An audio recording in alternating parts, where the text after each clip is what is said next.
I'm a listening too. I'm not in more than. Oh, you do? You hate. I hate to pass off. It's so satisfying. Pick up sticks for garden. Clean ball. Yeah, exactly. Yeah.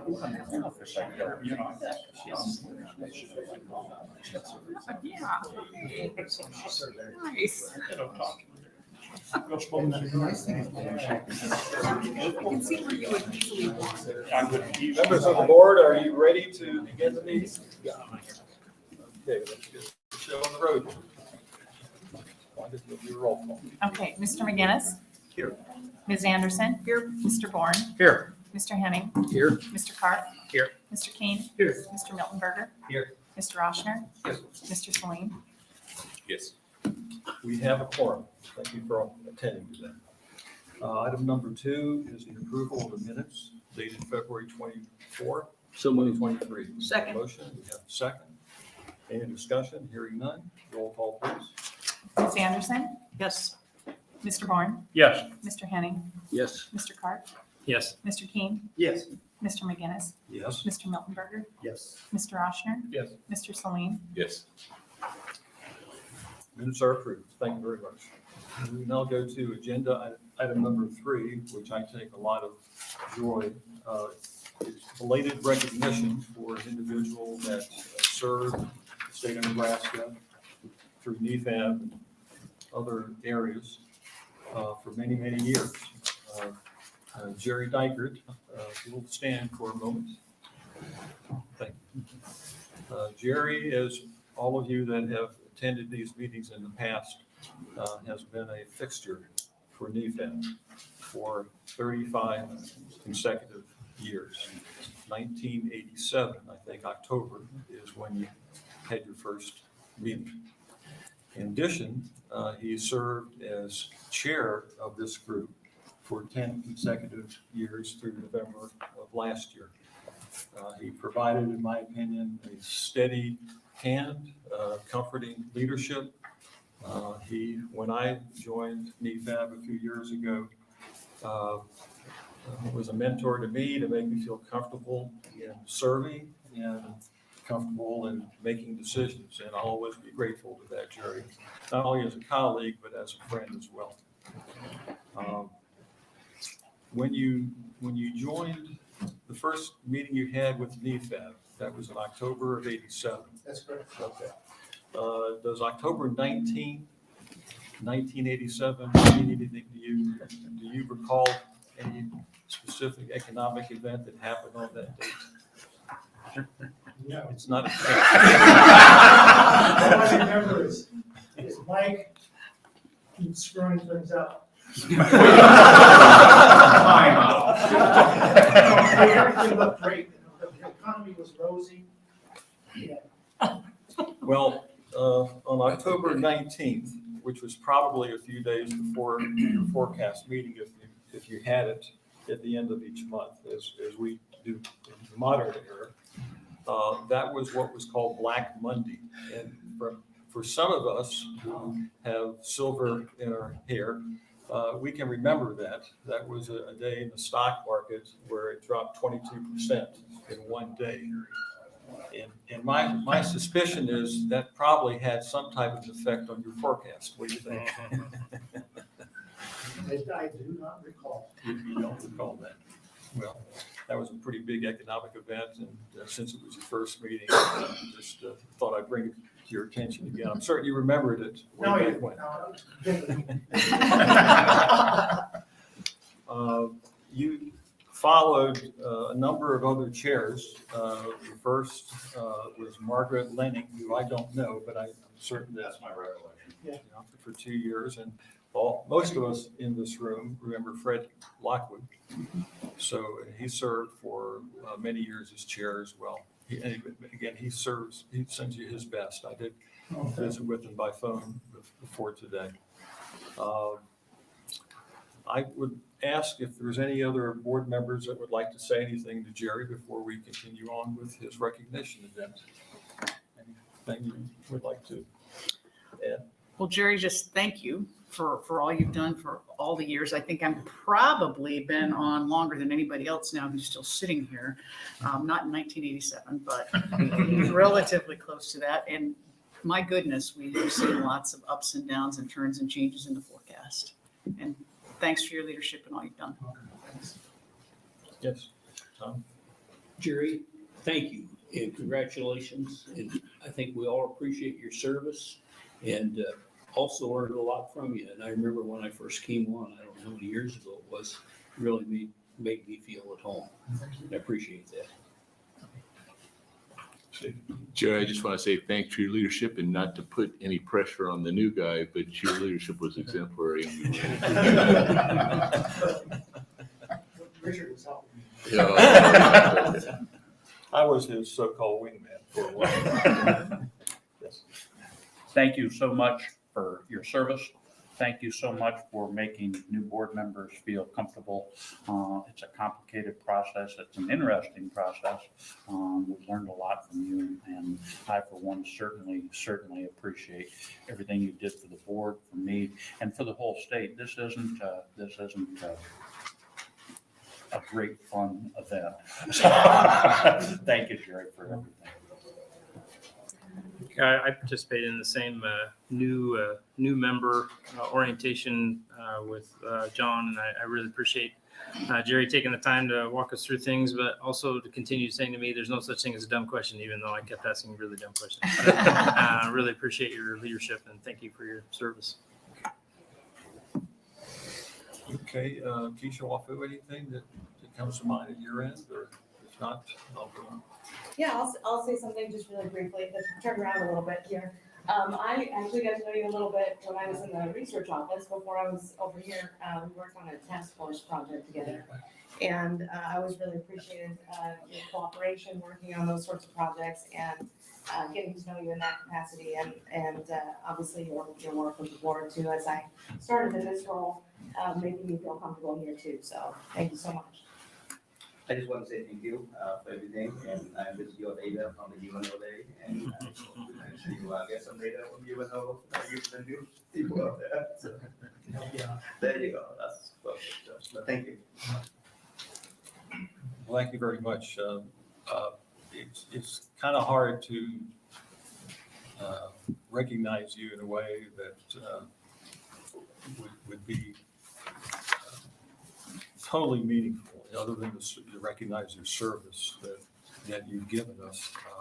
But we have come up with 2 items that we would like to award you and recognize you with. And the first is that an application was submitted to the state of Nebraska for you to become an admiral in the Nebraska Navy. And I'm pleased to say the governor approved it. And we have Mike and Tom, who are both admirals. They're going to read to you the certificate and then award it to you. So you would.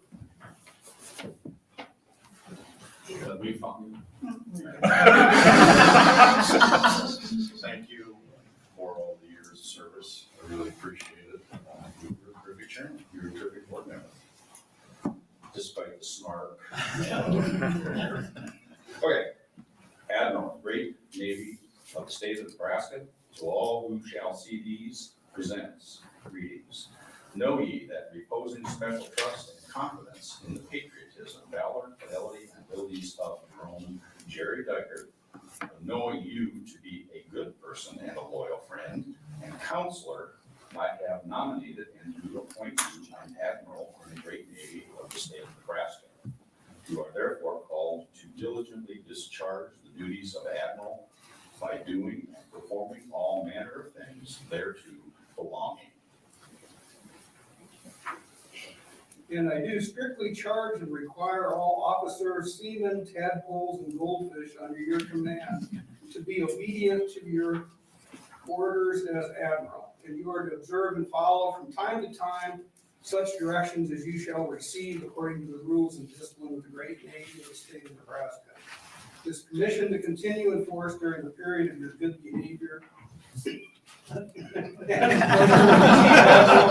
the Great Navy of the state of Nebraska. given under my hand in the city of Lincoln, state of Nebraska, this 14th day of March, 2023. Signed, Jim Pilla. Yeah.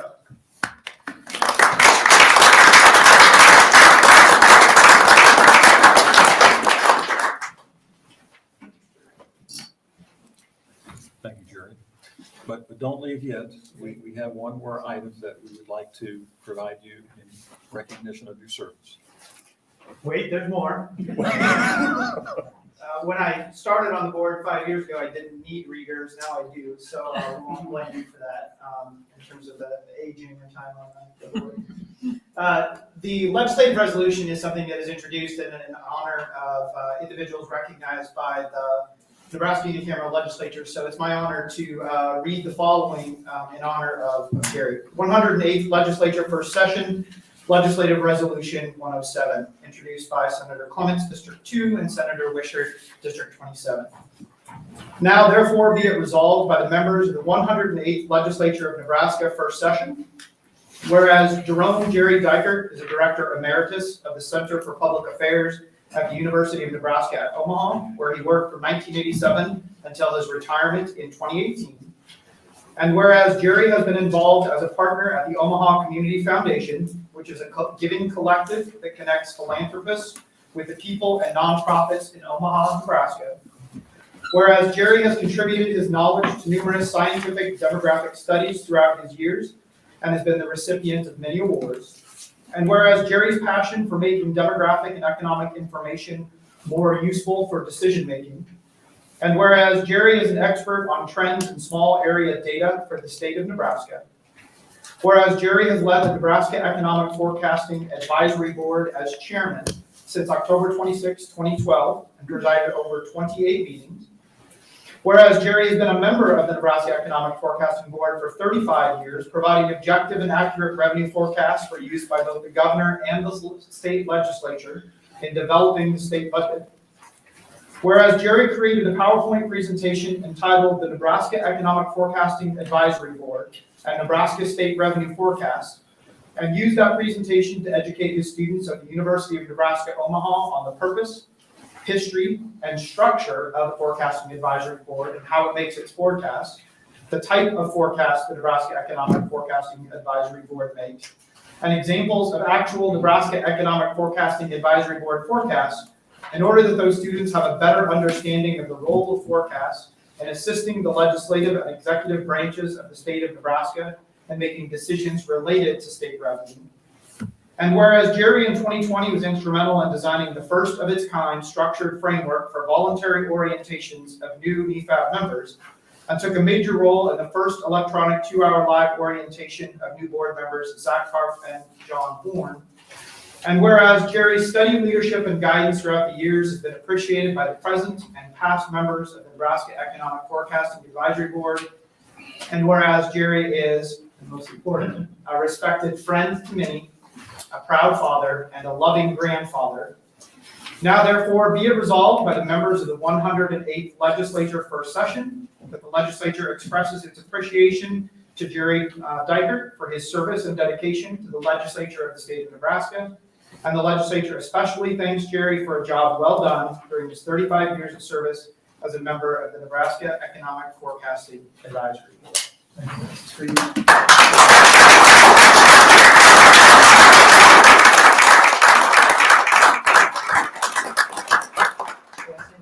You sure can. Yes. I've been on the board for 35 years, and I was originally appointed by Governor Orr, and I've been appointed by subsequent governors after that.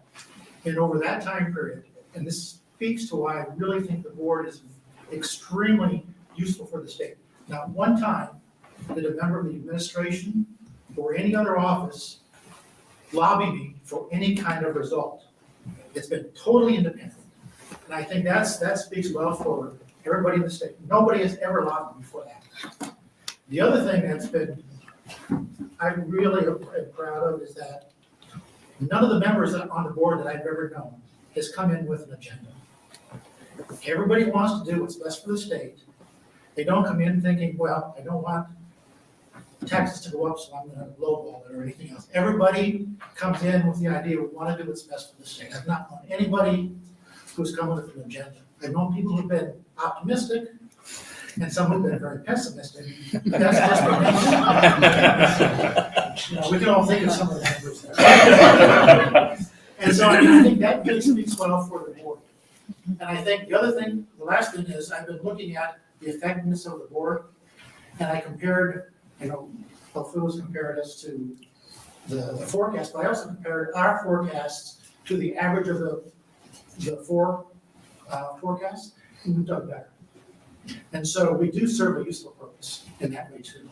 So our independence and our ability to weigh other factors and come up with a better forecast, slightly better forecast, I think speaks well for the board. And I'm proud to have been a member.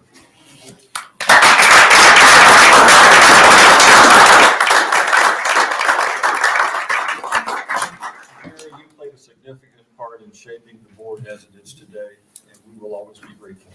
Thank you.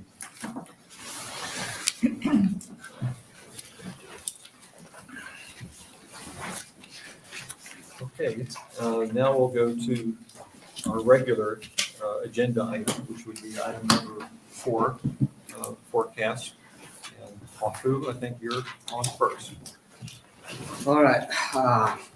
I'm gonna actually skip a lot of the slide at the beginning because basically nothing changed a whole lot from the last February forecast in terms of the macroeconomic side.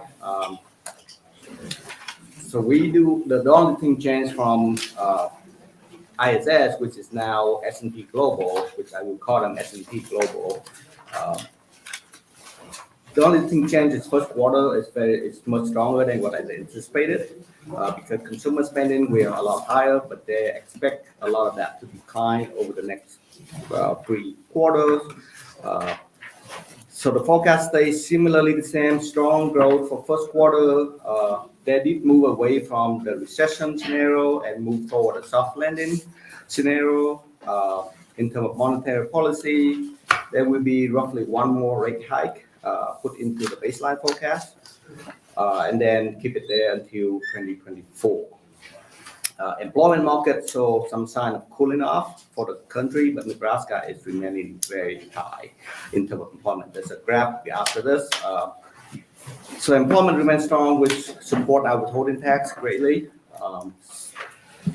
So basically the same storyline in the February forecast, with the exception of the collapse of SVB. With that, they're basically assuming with the collapse of that bank, the credit, the lending standard by the bank will get tighter, which means replace one of the rate hike from the Fed. So the Fed will now only do 1 rate hike instead of 2 because of the collapse of that bank. Just kind of offsetting event, if you will. So in net, it doesn't really matter in the end policy. So that's kind of the summary of the macro, which I will skip on the slide. You can see slow growth for the 3-year period, and then employment will start to pick up, unemployment start to pick up to about above 4% by 2024. Here's the graph that Dave Diamond put together, and I just copied from him. So here's Nebraska is growing a lot faster than the U.S. as a whole. And this basically comes from the fact that Nebraska employment is very strong. I look at the initial unemployment benefit for Nebraska, it's actually decreased from 1,100 in December of 22 to roughly about 585 average in March. So it's basically the unemployment benefit, the first time people file for unemployment benefits, it's basically cut in half in 3 months. So employment is very strong. That's why I think our withholding tax is actually doing a lot better than it should be. Here's a graph of the non-motor vehicle sales tax. This is basically directly translated into the sales tax base. Kind of a flat out here. So there's some sign of deceleration of the sales tax base. as interest rate go up, people spend less. That we would have, and with the inflation coming back down, so you can't have the same growth rate as last year due to a very high inflation. So we expect some deceleration in the nominal sales tax receipt. Employment remains strong. It's keep increasing, like I noted earlier. Here's the main thing. So here's the forecast comparison up to date from up to March. We are 72 million down for sales and use tax, and 105 million down on individual income tax, 76 up on corporate income tax. So on net, we down 92.7 million compared to the last forecast that we did. For April, this is the best I can come up with today. 7 use tax pretty much in line. The growth, as with the gross number, it will be in line. Withholding a little better, 5 million higher than projected. Final payment, we put the existing forecast 377 million, but the baseline that I used to put in the forecast for you guys in the book is assumed roughly 370 million. So we come in very close, 364 million with a day to go. Estimate payment very much in line with our current forecast, not the February forecast. So it's lower than the February forecast, but very much in line with what our expectation is for the current for the new forecast that I presented. We'll be presenting soon. Individual final payment, individual income tax. So the total net is about 22 million down, which is, I think, is closest ever for April receipt on individual payment to the forecast. Corporate running very hard. We up by 57 million on gross. So here's the fun part, which is the refund. Refund run higher too at the same time. So therefore net, we're going to see roughly about 40 million down compared to the February forecast that we did back then. So obviously the forecast was done before this information was available. So if I am to sit down and do the forecast right now, again with this information, I will basically add 40 million to corporate income tax. That's probably what I would do if I have to redo that right now on the spot. Individual very much all in line with the assumption on the forecast, 7-8 million down, but that's maybe more. Do you have an opinion as to why corporate has been so strong? I think corporate usually is not very, it doesn't go up like this. So my only theory right now is that I think a lot of, with the tight employment market, if business want to expand, I don't think they can have the people, they can hire people to expand. So they have to realize the profit somehow, some way. That's why I think we see an increase in the corporate tax profit. Once unemployment starts to pick up, where employment is available to hire, easier to find people to work, then the expansion of the businesses will actually take place, which they can reinvest into their company, whatever the case may be, which might brought down corporate receipt. And the reason for, so basically they can't find the people. And that's what I think. And you believe the strength will continue for the rest of the calendar year, if not fiscal year? I believe corporate income tax will remain high for the rest of this year until unemployment starts to pick up.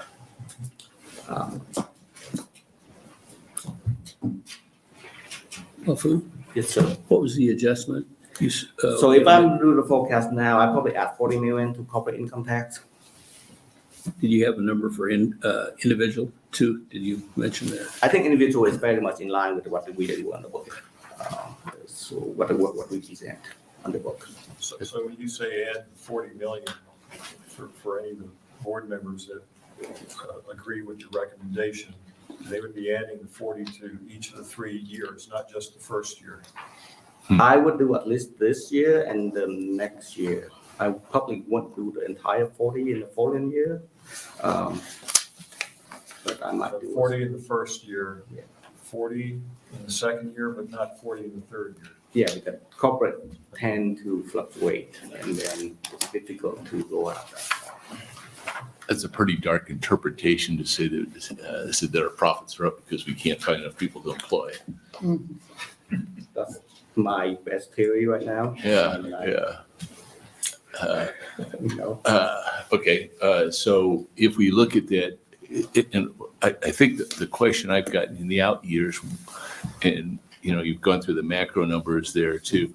What's the inflation number that is projected? inflation, they're projected roughly, it's roughly about really above 4% by the end of this quarter, if you do a quarter over quarter on average. And then it's going to be 2.4% on the fourth quarter of 24 over 23. So roughly about 4%, fourth quarter of 23 over fourth quarter of 22.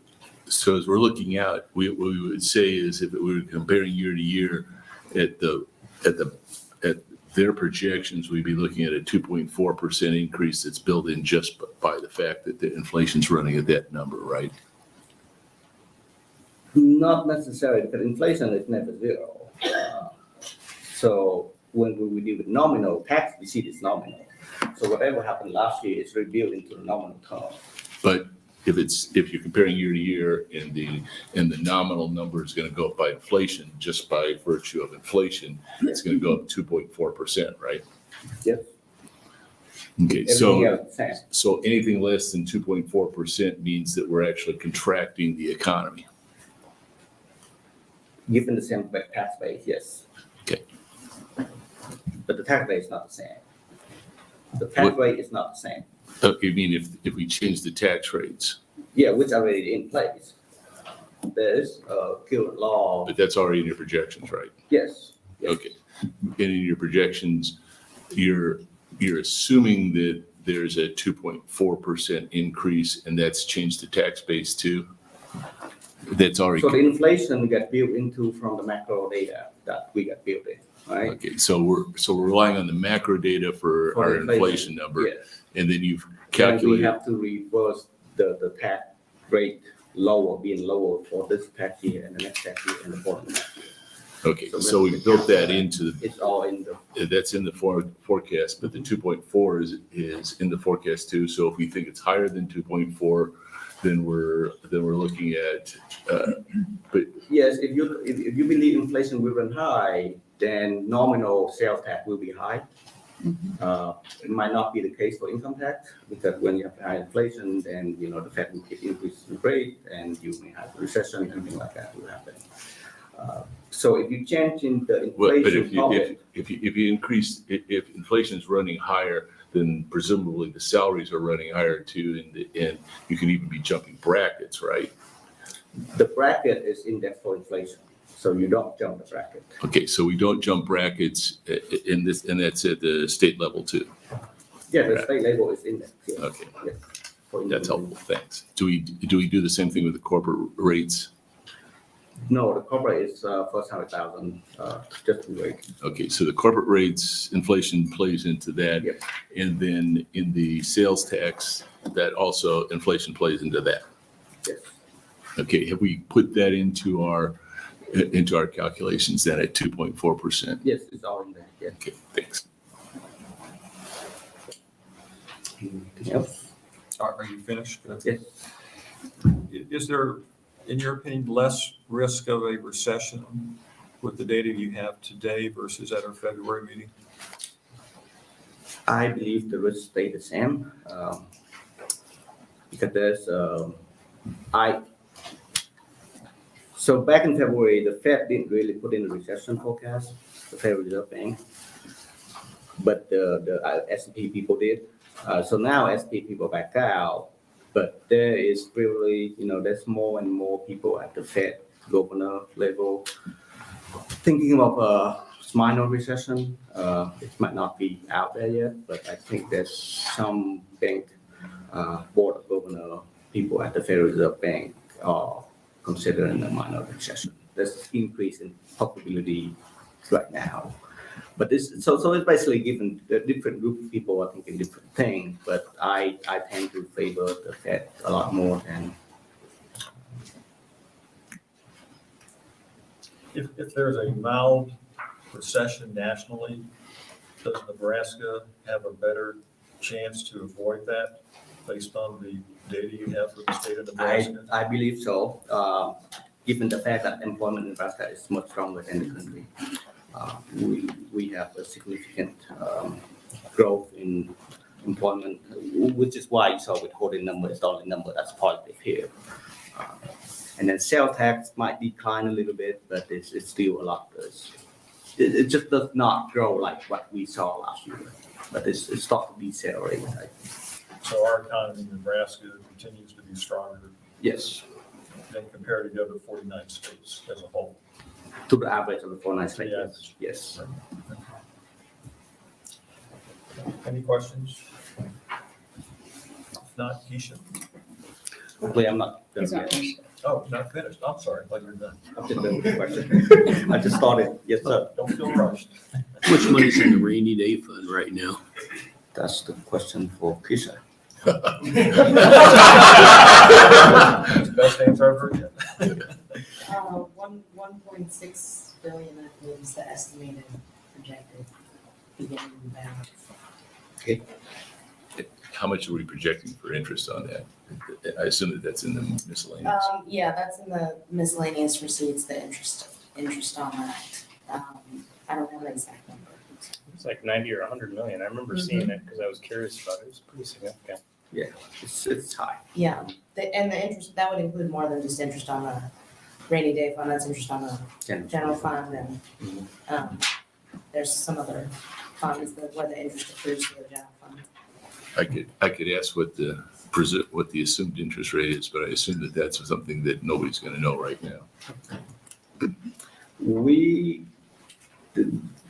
I don't know how the investment people did it. That's a whole different group of people who invest the more state money. What we do at least what I do in projecting interest on investment is I use the federal fund rate, and we do a correlation between the cash and the rate.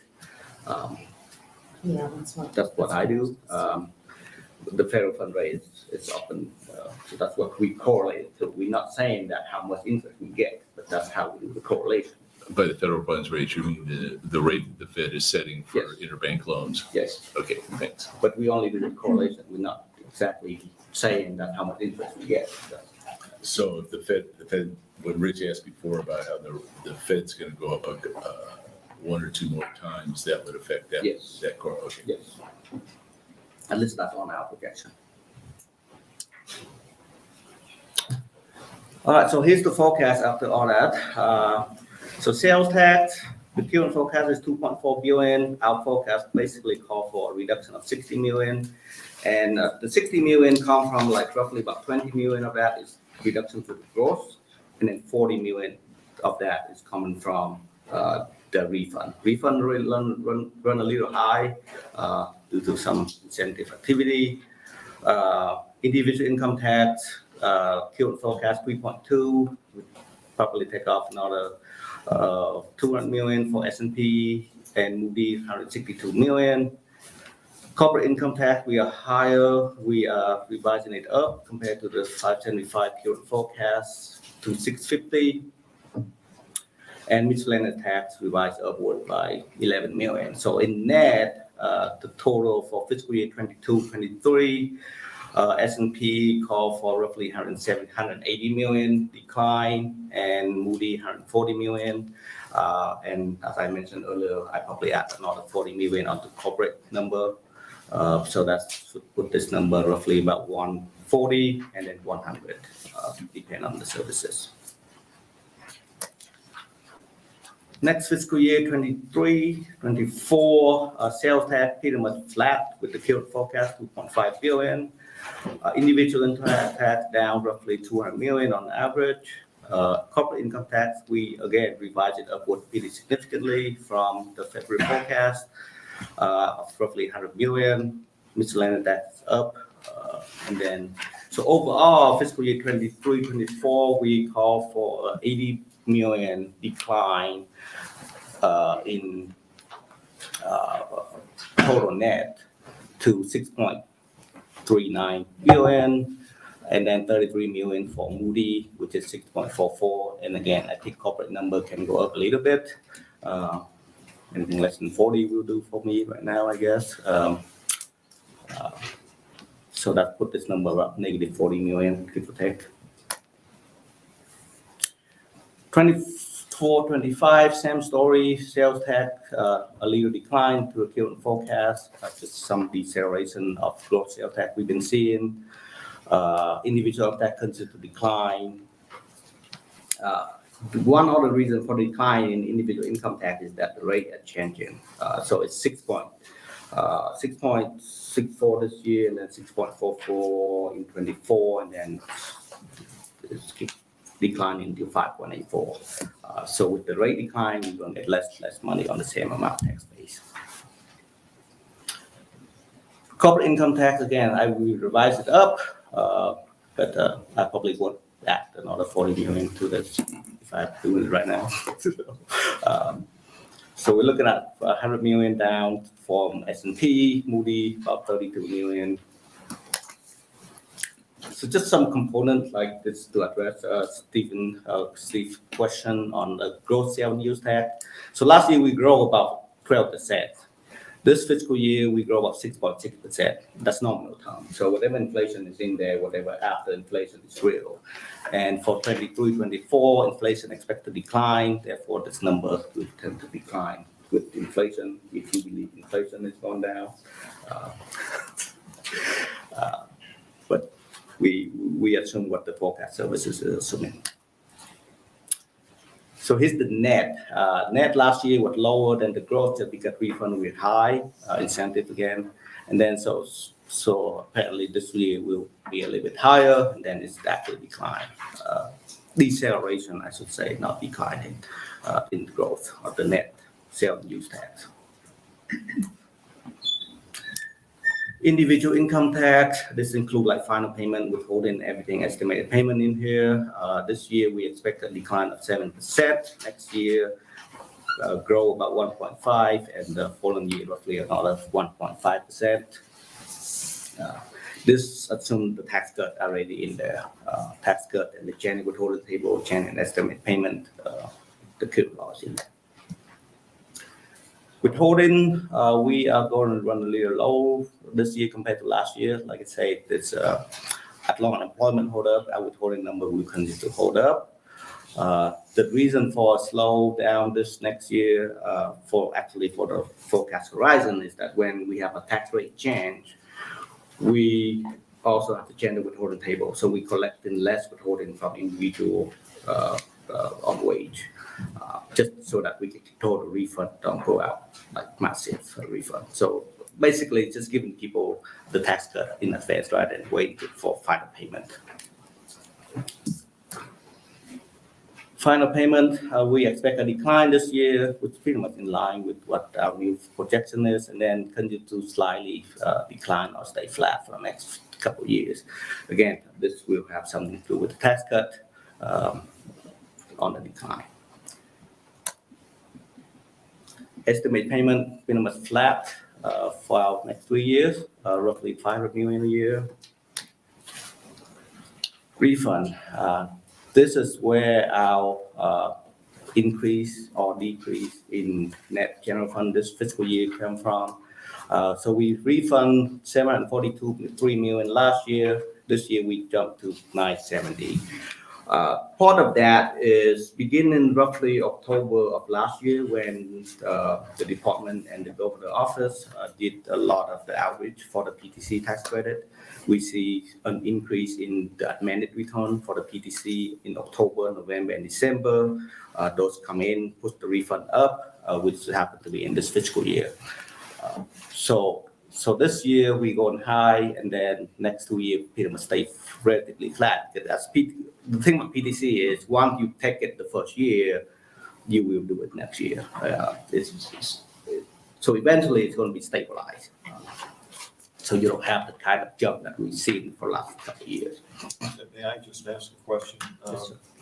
I think I read in here somewhere, in one of these packets, that individuals are using the Nebraska property tax incentive Yes, more today than maybe a year ago.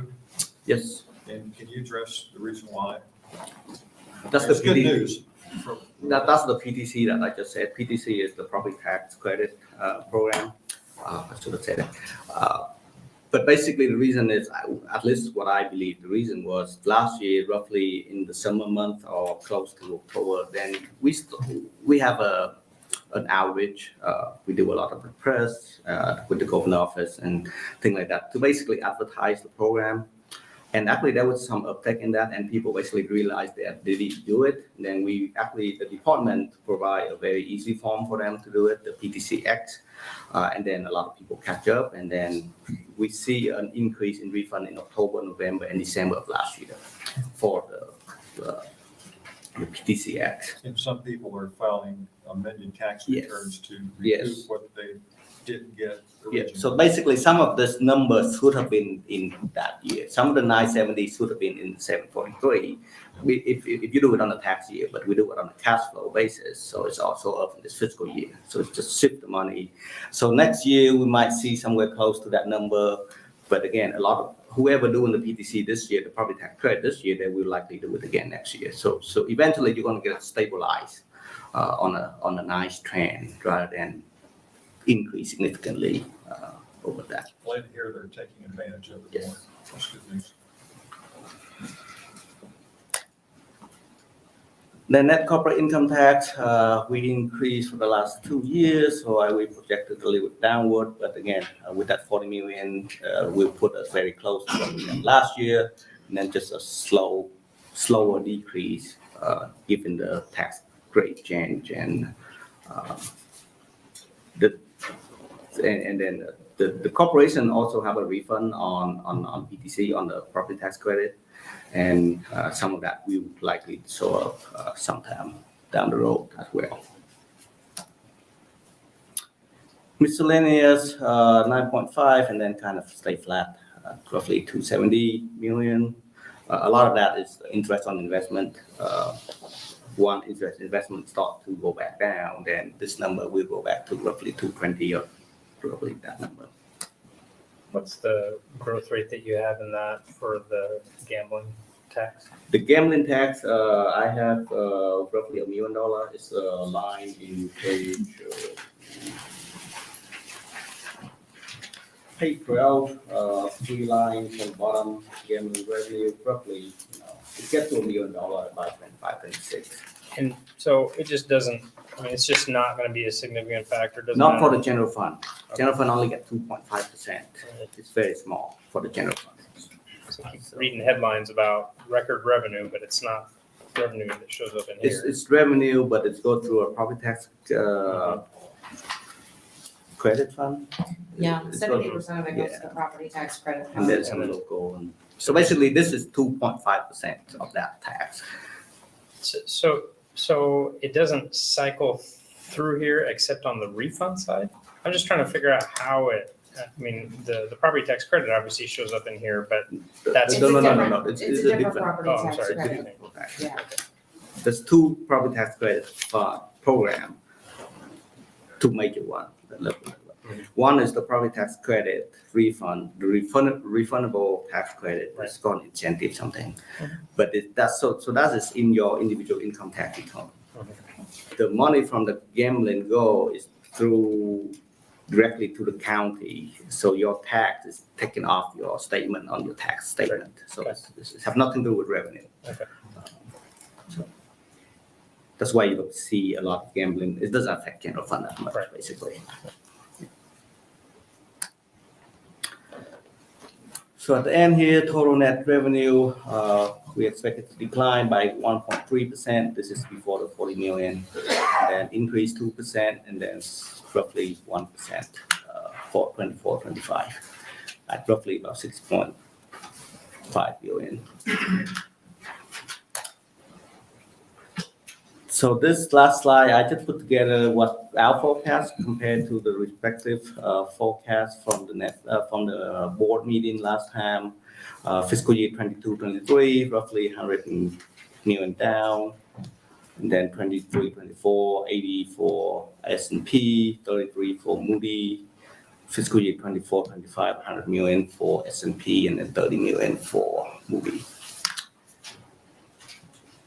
And that is what I have. Could you consider any of the money, the ARPA money that has yet to be dispersed in your out years? No, not in this, not directly. If some of the money already spent, it would have been in the baseline. Meaning, because when we do our projection, we take the baseline and then whatever in that baseline, we account for that baseline. So it's the money that extra. hasn't been, that's sitting at DED primarily right now, right? There's a bunch of money sitting there waiting to be distributed that could That could. affect things in the out years. Could. I don't have a specific answer to that. Well, if it gets spent, it'll eventually show up as revenue on it. So, Multiply, right? It'll multiply itself. yeah, so, I mean, any change would be positive. Yep. Not negative. But at the same time, I would caution that when you have revenue from a different source, that there's some like substituting effect will take place. Meaning, if you get money spent on this side, you're going to slower spending from other side because, as you say, we can't find the people. There's no such thing as a shovel-ready project. So when you get people spending doing this project, you're gonna can't find people for other projects. So I think it's kind of, unless we get into a recession where things that need to stimulate demand, then you might see the kind of effect that you're expecting. But if you don't, if the economy continues to grow, putting more money to that will not grow. What I think you're saying is that those monies that are from the federal government might not be spent because there aren't I don't know how labor, it will be hamstringing it. I don't know how the ARPA money works actually. That's DED. But like I say, whatever spent in the last couple of years, I mean, they can't just sit there and with a bunch of money. There's some remaining, but apparently they must have spent something from the last 2 years. If that already spent, it should be in the baseline. That is in the baseline, and that's what I assume for the forecast for the next horizon. Basically, that's what. Those numbers pale in comparison the last couple of years to what will happen when that money actually hits.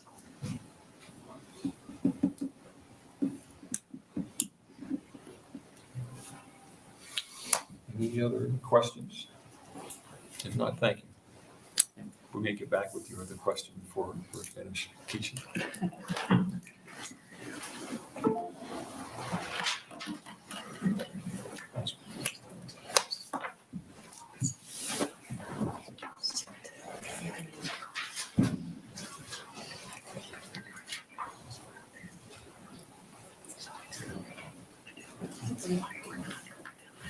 Okay, so I'll just include this slide because I do every time. Here we are, it's April. So it's only been 2 months. I think we'll have to cover that. There really hasn't been a lot of change, since the, February forecast. This is just kind of an update relative to how things have ended up, with the, income tax receipts, with final payments.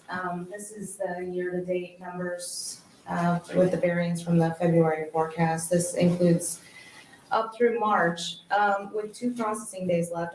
Well, this morning it's 78.9 million below forecast for April. This does not include, Waffle gave an updated cash flow. There is apparently miscellaneous payment that will be coming in tomorrow that will change this by about 30 million. Related to insurance premium tax. So that is why the 78.9 million looks different on this slide versus what Walter presented relative to April. That insurance premium tax does affect the April number quite a bit. And it is expected to process tomorrow. So, that does make quite a bit of difference. What But- category does that go into? It goes into miscellaneous, What's into what? miscellaneous tax. 30-some million? Yeah. Is that a one-time event or? No, it's not, but there is a big chunk of insurance premium tax that is in April. So I don't know what the overall percentage is, but it is a large amount. We of get it that. every year, basically. It just happened that it hasn't shown up on account yet, but it just show up tomorrow. So we usually have this information by now. Yeah, Just happened not to be this month. and a large amount of that particular tax is in April, so. So how does that affect, in your opinion, the sheet that we have here? Should we consider adding 30 million to miscellaneous for this fiscal year? Not necessarily, because what this number shows, this 78.9 million below forecast, is showing that miscellaneous is about 20 million below forecast for the month of April. Because there's some miscellaneous accounted for, some of that insurance premium tax accounted for, but not all of it, because it hasn't all been processed for the month, but it's my understanding that the rest of that will be processed tomorrow. That an additional 30 million will be processed tomorrow, which will take it from a negative 20 to a positive. Yeah.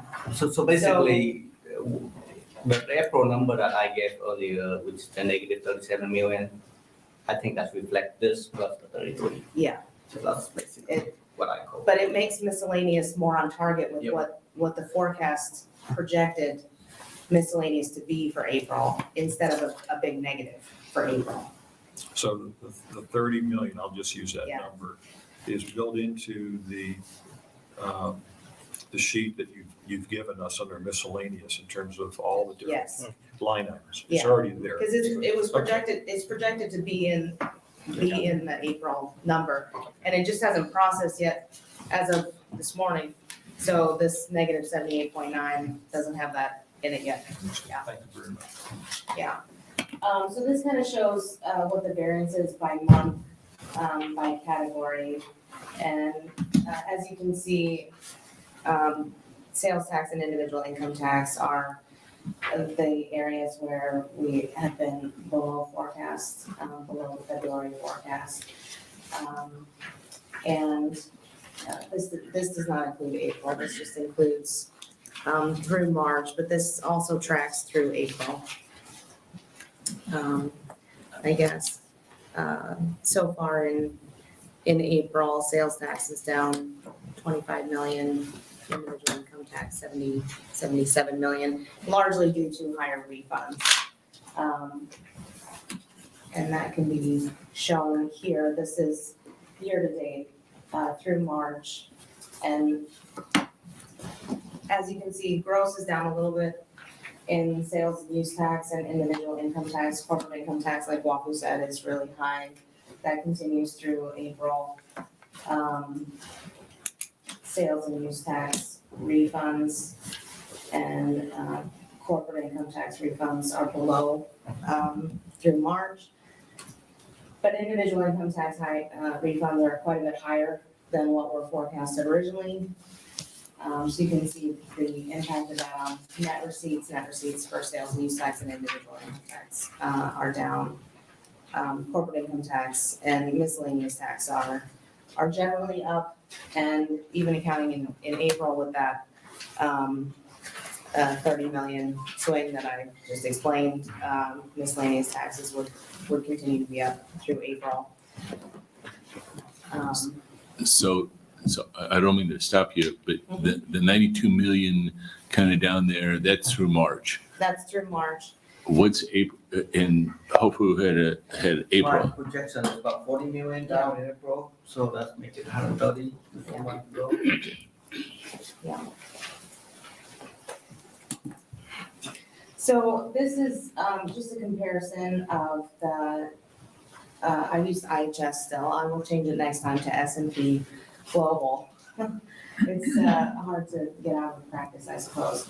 But there really aren't very many changes relative to the baseline. They did officially take the recession out of their baseline forecast. But most of the indicators are not very different. There are a few more positive signs relative to, personal consumption expenditures are slightly higher in, 2024 and 2025. Business fixed investment numbers are slightly higher in their April baseline versus their February baseline. Their export numbers this year are higher than they were in their February baseline. Monetary policy expectations did not really change in their baseline from February to April relative to what the Fed was going to do to the interest rate. They still expect to reach the target rate of 5.09 by late 2023. The stock market expectations did not change too much. There's a little higher growth in 2023 and slower growth, I guess, in 2024 and 2025. Inflation expectations, though, are higher than they were in February, in the February baseline. In their April baseline, it is expected to be the same for 2022, which is over. But 4.2% in 2023 versus 3.6 in their February baseline for that same time period, and 3% in 2024 versus 2.6% for 2024 in their February baseline, and then about the same in 2025. So they did revise their inflation expectations for their April forecast baseline just a little bit higher. But a lot of the other macroeconomic factors are very similar, as Walt will explain. So here is our forecast. I probably should have put this on more than one slide. This is a lot of numbers on one slide. But our forecast for both services is up at the top. And you can see that the change from the current forecast with the IHS, under the IHS model, in the first year, it is lower in sales and use tax and individual income tax. In sales tax, it's about 60 million below the current forecast in the first year, and 120 million lower in individual income tax. About 66 million higher in corporate income tax and 18 million higher in miscellaneous tax, for a net reduction of 96 million. The second year and third year for IHS, it's about the same, 60 million lower in sales tax, 114 lower in individual income tax the second year, 44 million lower the third year. Corporate income tax is higher, 70 million the second year, 47 million higher the third year. And then miscellaneous tax, we are higher the second year and lower the third year. Generally, our assumptions relative to the interest rate have been different than the Department of Revenues. And so I think this has been true in February and in October, that our miscellaneous tax receipts have been lower in our forecast than the Department of Revenue's forecast and the board's forecasts for miscellaneous tax receipts for fiscal year 24-25. So that's true in this forecast also. But you can see the net reduction in 23-24 would be 73 million, and in 24-25, 94 million. And our Moody's forecast is very similar. 22-23 net reduction of 97 million, 23-24 net reduction of 86 million, and then 24-25 net reduction of about 100 million. And the next section of numbers there is our forecast compared to the Department of Revenue's forecast. They are very similar. We are a little higher on individual income tax and lower on corporate income tax and sales tax. And as you can see, we are quite a bit different from them on miscellaneous tax in the fiscal year 24-25. So that's kind of the main differences between our two forecasts. So if you have any questions relative to that. You said your interest rate was different from his interest rate? Yeah, we apparently anticipate slightly different timing as to when the reduction of the interest rates will begin and when the interest, or we assume a little bit earlier timing, I guess, as far as when the Fed will bring interest rates back down. And so then we will have, So the question is why? would you like to answer that? Usually, so if you go by fiscal year, means July to June. The interest rate and Fed met during the last meeting of the Fed is in May. So I'm not going to assume we're going to decrease the interest rate when the next one is going to be in May. So 24, 25, we are not going to keep it like that. So that's my assumption. Okay, so we're assuming that it's gonna come down in May of 24 is what So you, the always meeting, the FOMC, okay. the revising the rate. So if that's happening, 24, So that would, they wouldn't bring it down unless inflation was cured and or the economy is crashing. right now, I'm going to assume it's going to happen 24, May 24, or June 24. So does that assume that there's gonna be a recession or that we've just cured inflation? I'm going to assume those two better. Yeah, I think it's more related to the inflation reduction. Yeah, I mean, yeah. Okay. Because the baseline does assume that inflation by that point is, yeah, 2.7, 2.6 something. We do see inflation gradually increase over the last few months. A soft landing. That's a positive sign. Since there are occasions that your two departments aren't totally in agreement on everything, you ask this question. WAFU, based upon April month-to-date receipts for corporate, has suggested that the board consider adding 40 million in this upcoming fiscal year. Maybe 40 million in the second year and something lower in the third year. Do you agree with that assessment, your department? Well, I hate to just say yes, because you said you don't like it when we agree, but. WAFU does. He likes it when you're Yeah. with him.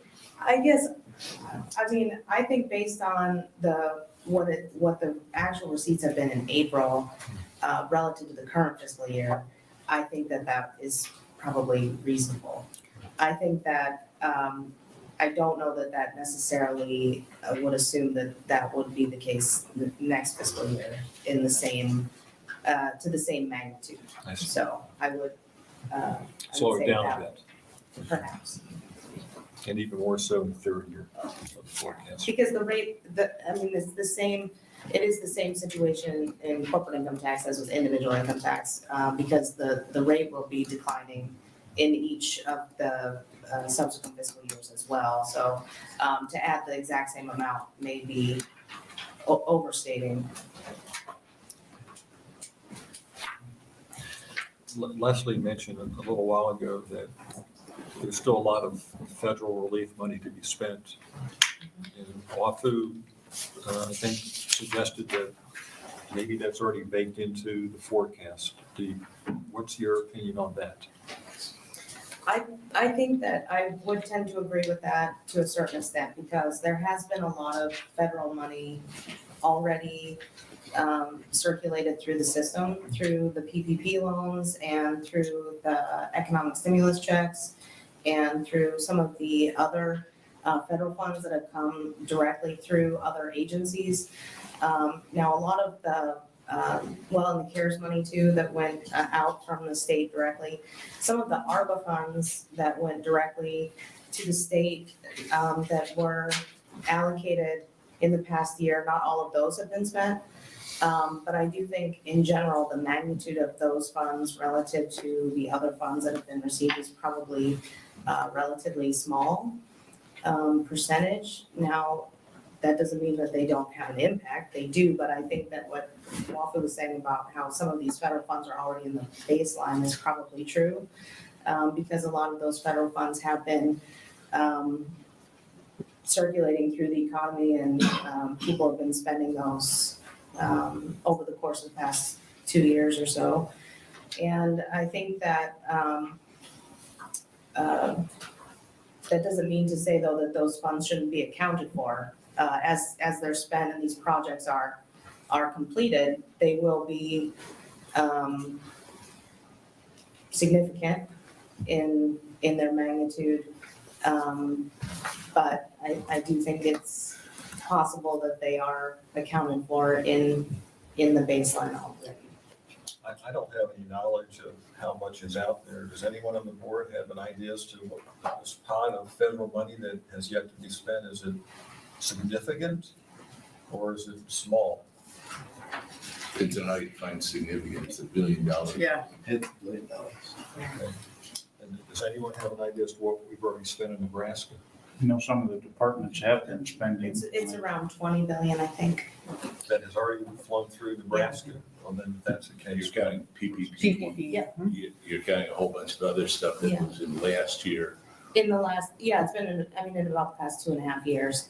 If you account for the PPP loans, the economic stimulus payments, the CARES money, the money that's flown through, I shouldn't say flown, but some of it went through slowly, but has gone through other agencies, through unemployment programs, through health and human services programs, through directly through agencies. If you add together all of those federal programs, it's around $20 billion. But the ARPA money hasn't been spent. Not all of it. There has some of it has been. Another thing is that this is the same thing for every other state, not just Nebraska. The money that haven't been spent is there. And there's also, to some extent, that most of these microservices that we are using also assuming that as we get built into personal income, you get a growth in personal income, with all that built into their basically funding forecast on the GDP, because all that will be a factor when the two microservices are doing their baseline forecasts. And that's what we've been using to some extent. It's already in the base for our tax data. Plus, it's going to be, if there's not Nebraska specific, but for the country, it's basically get built into the forecast that most of the services are doing. So to some extent, this is the account for, we just don't do it directly. Since you raised the question, Leslie, are you comfortable with that? It's not gonna have a big effect? I think it's gonna have a big effect. I really do, because I think it's gonna have a multiplier effect in ways that the other money that went into the system didn't. I mean, a lot of that money was direct to consumers outside of the PPP loans, and a lot of the PPP money is still sitting in checking accounts on banks' balance sheets and hasn't really been spent yet either. It's beginning to be spent now. We're starting to see it on capital expenditures and those sorts of things, but there's a lot of that that's still sitting there. If you got $1 billion going into big projects all over the state, there's going to be a multiplier effect on that $1 billion, which is going to mean more taxes. It's like if the pandemic was, everybody didn't spend for a while. Everybody just built money up into their system, into their accounts, and now they're rolling it out over time.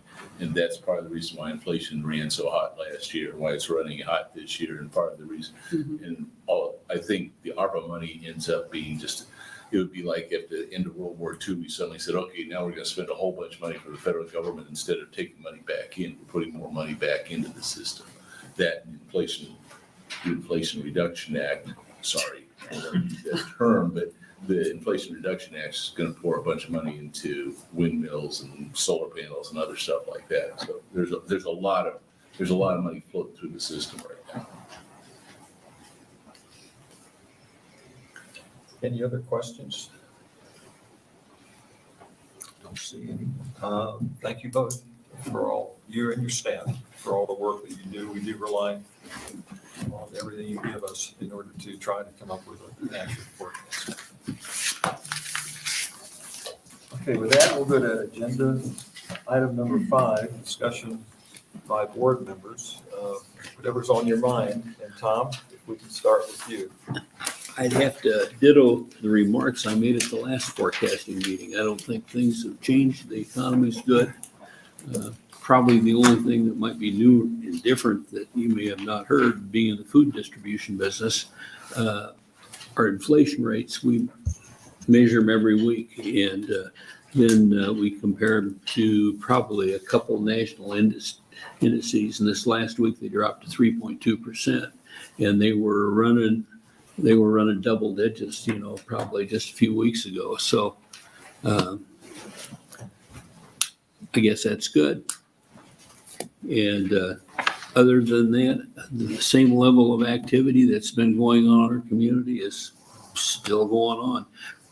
Probably things that have maybe hurt the state has been the weather, especially in the northern part of Nebraska. They've had more in their fair share of weather. And the other thing that we're probably going to smart from as a state, especially agriculture, is probably the drought. If we don't start getting some rain, probably in the southern half of the state. That's all I got to offer. Thanks, Tom. No, I just, and where I'm in Sarpy County, things are moving, just as Tom was saying. I mean, there are for hire signs everywhere you go, every block. We can't build schools fast enough in Gretna right now. And all the farm fields that are around me are now strip malls and houses. So it has been nonstop growth. And, one thing I think it's important to point out, some of the estimates that we've seen today in some of these categories call for, or say maybe there'd be some reductions in some areas of receipts. And I think a lot of times the narrative coming out of this meeting, whenever we make a reduction, is that things aren't going as well as they could be or were. And I think it's just important to point out that even with some of these reductions, they're still calling for record tax receipts each year, the next biennium. I just think it's important to get that narrative out there as well. I think back at a lot of the board meetings we had where we missed the number by a long shot. And so there was a little bit of a compensation maybe in the last couple of meetings. But yeah, it's great. It's good. Thank you. Zach?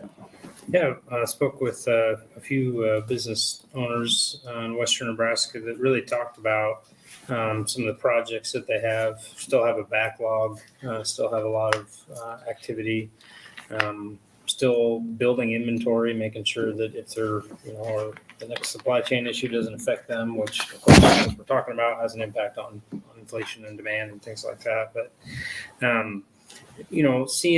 starting to see the impact of higher rates and how that can cause some different decision-making on things. When you raise rates 475 basis points in a short period of time, it's going to cause some people to think a little differently, but definitely at the beginning end of that in terms of seeing any kind of pullback. I did attend a Federal Reserve Economic Forum in Kearney last week. Tom was there as well, but and there they talked about some of the headwinds that they see nationally. They talked about the persistent inflation that they see nationally and the impact of higher rates nationally, along with potentially tightening credit nationally. And, when I relate all those things to Nebraska, specifically Western Nebraska, where I'm from, don't see those things. And in fact, in a lot of cases, see the opposite. But since it came up, since Wafu brought it up in terms of some of the comments that were made in some of the forecasting, I see, our customers see what happened in California at SVB is not having anything to do with how we do banking in Nebraska and specifically how community banks operate when you look at the house of cards that they built. But we haven't seen any changes in credit policy. There's not a tightening going on. I mean, I do see questions getting asked. Maybe there's more questions getting asked, but it doesn't really change anything from our perspective when we see those things happening on the West or East Coast. So things are good. Fortunately, we've got, I know a lot of the snow didn't hit the central and southern parts of Nebraska, but it did hit the Panhandle as it went up into South Dakota. And so we've got some really good moisture in the ground and I think some really good prospects for reservoirs and water throughout the year, which I think bodes well for us in 2023. Zach, since the failure of SVB and one other bank, has bank regulators had any contact with banks in Nebraska, to your knowledge, asking to rethink policies or anything? No, not with respect to that. I mean, I think there's always questions about, are you seeing, a lot of questions from depositors or customers, but not specific to specific policies or anything like that. Again, it's just, Nebraska community banking is just so different than the business model of either of those banks. And so it's just a different environment altogether. Thank you. Move to our next bank, Leslie. It's Banker Road here. Yeah. Things in Omaha are on fire. I think I said that at the last meeting as well. The biggest issue we have is people. We've got lots of projects going on and everybody's looking for employees, and, with as low as our unemployment rate and our workforce participation rate are, it's hard to find those people. We need to import them from somewhere or clone them or something. But that would be really, I think, the only headwind that we really have in Omaha. We're seeing customers who were hesitant, say, end of last year and the beginning of the first quarter, because rates were increasing so quickly and they were trying to wrap their brains around that, a little bit hesitant to make capital expenditures. They've jumped back in the water now, and we're seeing capital expenditures, and they've got to do it because their pipelines are full, right? So it's time to, add that extra piece of equipment or add that extra shift. And so they're making the capital expenditures to do that. So it's great to be in Nebraska right now, I think. That's right. I certainly agree with Leslie on that. The positive things coming out of Lincoln and Omaha are drifting our way to South Central Nebraska. We've had a half dozen people that have moved from coastal states to Nelson, 3 of which had no ties at all to Nebraska, and especially not in Nelson. So that's kind of an interesting thing. You always think everyone's migrating from western Nebraska to Lincoln, Omaha, but in this case, we're starting to see some of the opposite, and they're happy to get away from some of the things on the coast and find it quite pleasant to be in Nebraska. So that's good news for us. Our ag guys are hitting the fields, and we sure need some more moisture.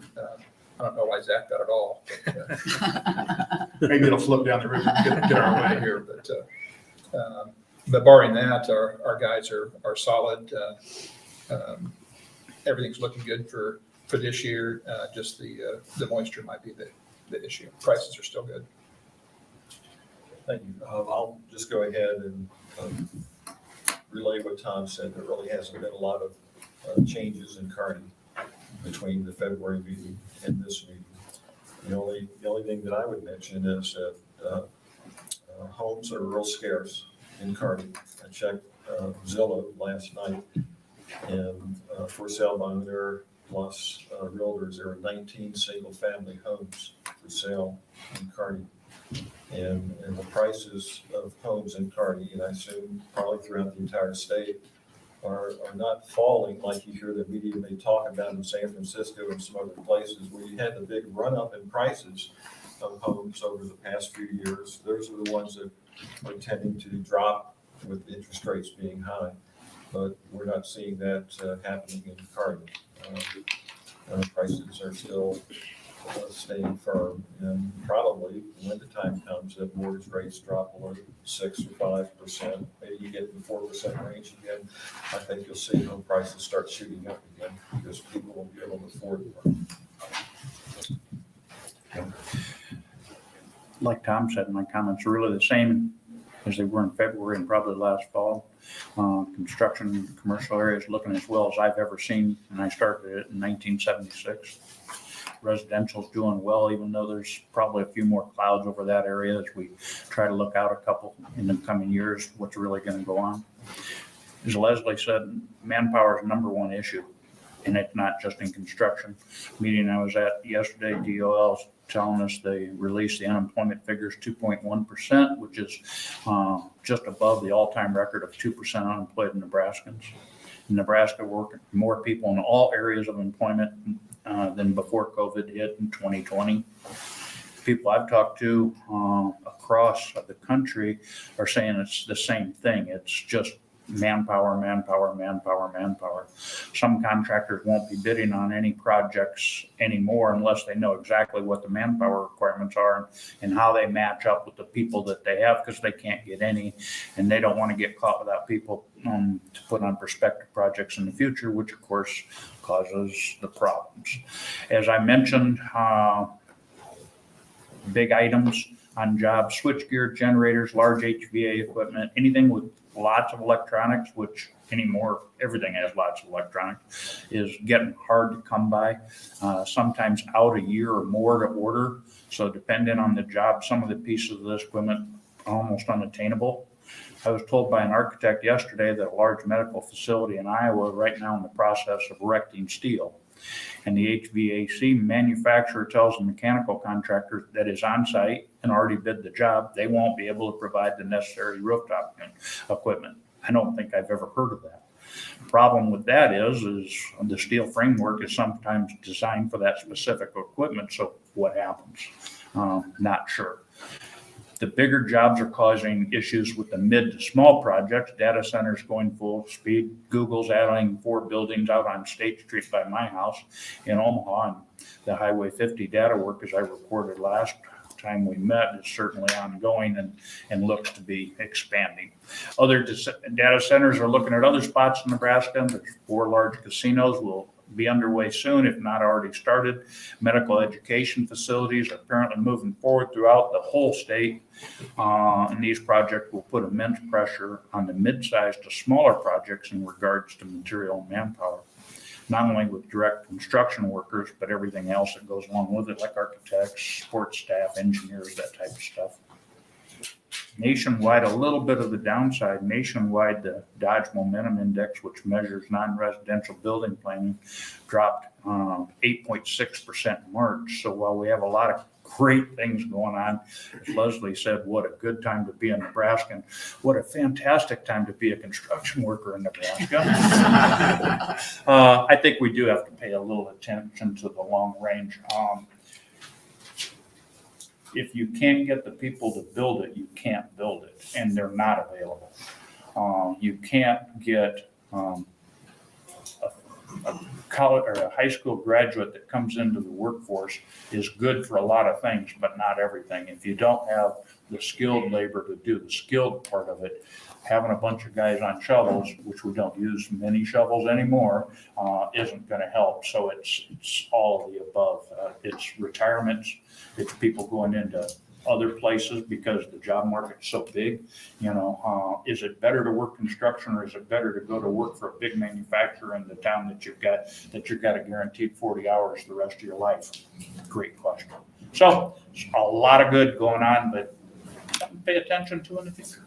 Is there any profession where there's a surplus of workers? Not to my knowledge. Lawyers.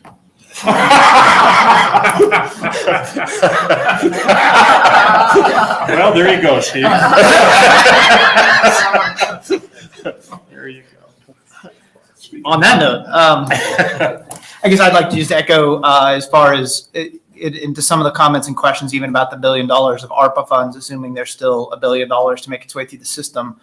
There are literally, and I'm not being hyperbolic, there are tens of billions of dollars of infrastructure projects that are on the docket throughout greater Nebraska. And the holdup is not anything other than labor force to be able to construct it. And there's bottlenecks that are still there. If you have anything that requires significant power demand on an already taxed grid, you're 4 years out for large transmission transformers at this point in time. You're 3 years out for any significant infrastructure project requiring any sort of linear infrastructure. So, $1 billion is a big amount of money to work its way through the system, but I think it pales in comparison to the tens of billions of infrastructure that are being held up right now by other bottlenecks and other constraints that I think, as Wafu said, it doesn't matter where the dollars come from. If it's ARPA money, or a county trying to rebuild bridges and roads and that kind of infrastructure.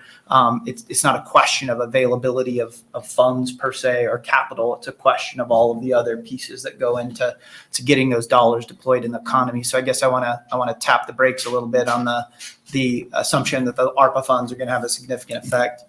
The other thought, I guess, I don't have anything dramatic compared to my comments 2 months ago, but I did want to just address that after our last forecasting board, I was a little kind of off my heels a little bit when we left. Obviously, the net effect of our choice was zero.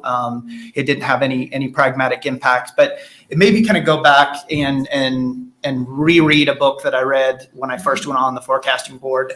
If you haven't read Gardner and Tatlock's book, Super Forecasting, put it on your summer reading list. It's an amazing book, very readable. Actually, as I was prepping this weekend with the materials before us, I went back and I pulled their 10 commandments of forecasting, which are 10 really important golden rules on how consensus forecasting works to take. I mean, in reality, you could take 9 clueless individuals and give them a little bit of information, and collectively they'll get pretty damn close to the target. I mean, that's the whole principle behind forecasting. But a lot of the principle of that forecasting is that those are 9 independent, uninfluenced voices that go into creating that forecast. And so, while the net effect last time was nothing and no harm, no foul was done, I do think that as a board, it's really important that we go through the exercise of the independent revenue forecast. That, if we all put up on the board that there's zero change, that's what the consensus forecast is. But I think that exercise is critical to maintaining the validity of the forecasting process, and to making sure that the forecasting process is outwardly respected. I think Jerry's comments are timely and appropriate in ensuring that the value of this process, to whether it's the legislative process, whether it's to the public's understanding of what's happening to our revenue, is confidence in the diligence and the independence of the process. So I guess I would just like to echo and reinforce that I think it's, as we undergo a change in the board, that Jerry's comments and the benefit of his experience, along with those who have been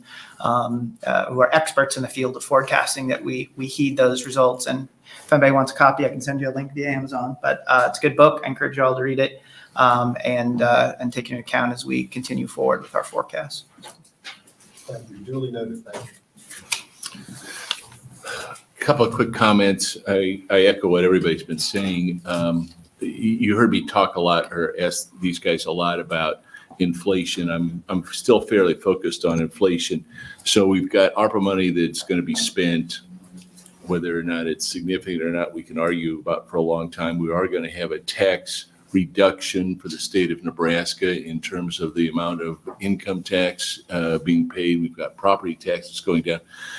I'm just a poor economics student who studied Keynes when I was a kid, and I still have a little Keynesian economics in me, and say, oh wow, those are stimulative things that are going to drive it. And then when those things get stimulated, the bottom line on it, in all due respect to S&P Global and all due respect to Moody's, their national forecast on inflation has probably validity beyond what my meager understanding of how to do forecasting is. But I think it isn't as applicable in the state of Nebraska as other places, because we have the highest labor force participation rate and the second lowest unemployment rate in the country. The unemployment issue is going to drive inflation in the state of Nebraska. I don't think there's a way that if you've gone to a restaurant or gone to the grocery store in the last couple of months and looked around, you have to be going, oh my goodness, there is a lot of price increases. I'm hearing about this from my wife when she goes to the grocery store. When I go to the restaurant, it's gone to a number that's bigger than I ever expected. So I don't see it stopping. Frankly, I'm also worried that the price of oil has driven down the inflation over the last couple months. I will guarantee you that the drop in the price of natural gas has driven down inflation over the last couple of months.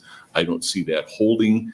I spend a lot of time worrying about energy economics, and frankly, right now, what I see us doing is we're going to take the Inflation Reduction Act and rebuild an energy system in a manner that is good for the environment, but less efficient, and that also will drive, we're going to get a whole different system of energy production in the United States over the next 30 or 40 years, according to the president. And so we're going to be in a situation where there's going to be a lot of inefficient electricity capital being spent in the next couple of years.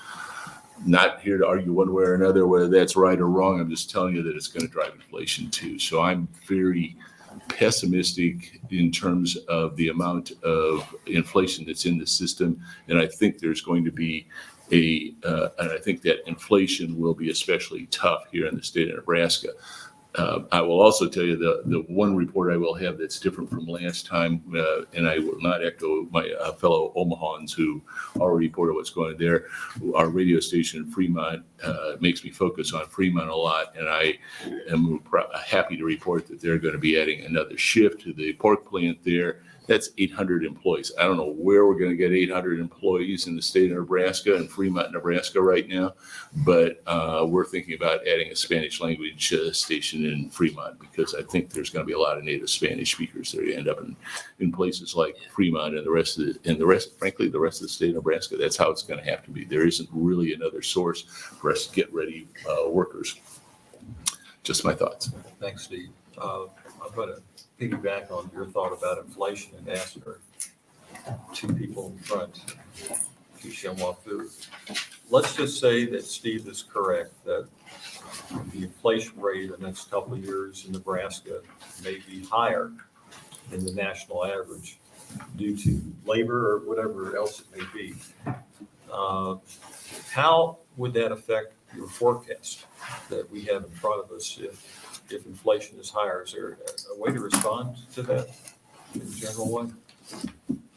If wage rates keep up with inflation in Nebraska, that's the key. If wage keep up with inflation, you will see, and so if inflation is high, wages are high, then you will see a lot more sales tax coming in because we do nominal. Okay. But if inflation go up and wage stagnated, then we will have a negative impact. So what I think Steve's case is that one of the primary, if not the primary reason why he feels that inflation in Nebraska may be actually higher than the national average is because of a labor shortage. And the way to confront that, one way is to pay people higher salaries.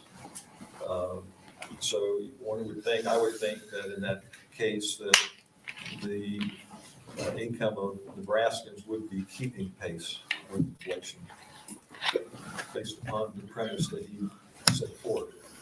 I think the real wage increase is nominal wage increase. I don't think it's keep up with inflation, to be honest. I do not believe that case. Okay. So when you start having inflation, there will be unemployment will pick up. I mean, Nebraska have a very strong labor force. I believe that. But if Steve's point is true about inflation keep riding high, I believe our unemployment will also start picking up. Does the state have access to inflation for Nebraska versus the other 49 states as a whole? We, at least not that I know of, we can find something, but again, the services do provide state data, but Maybe for the next meeting, it might be interesting for the next meeting, one of you, if that information's out there, it'd be interesting to see. It's not out there, but these two services do have those data, but they are selling it to us. Oh, so we not buy. there's a fee involved. We will not buy. So you have to determine whether it's worth the cost. And the data usually lag too. The state data is come later than the national data and for the forecast, the time we get ready for it. Because usually we get the data on roughly the 7th, 10th around the time we have to vet the material. The state data come a lot later. There's probably better wage data available, but it would probably compare to inflation rates at the national level, not necessarily state inflation rates. So Rich, there's another alternative to inflation, and that is that more people move into the state of Nebraska. I certainly didn't anticipate that Nelson would be the center of the population growth in the state of Very Nebraska, but it looks like You that's never what's, know. yeah, apparently, We're just got the overflow coming. yeah. Your But if more people come into the state of Nebraska, that's also raises the tax base. So either way, you get yourself a more tax base out of the situation. At least that's my thesis. Because, I mean, we'll look back in a couple of years and know whether I was right or the services had a better angle on that I did. Any other comments before we get into the actual forecasting? If not, I will mention that Matt has a plane to catch. You have to leave here about 3:15, 3:20. 3:30. Okay, so You just leave me your sheets on. Okay. Board members, pull out your green worksheet for fiscal year 2022, 2023. Things that have your name on it. And we'll begin by providing your estimate for sales and use tax for fiscal year 2022, 2023.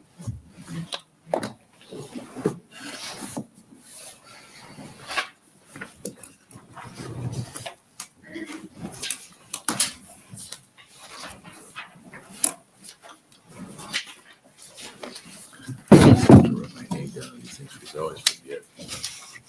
Some of you the only one that's your division. Yeah, well, it's happened before. And then there was a time I wrote that exactly wrong. That was my first meeting. The one part of the process I haven't seen.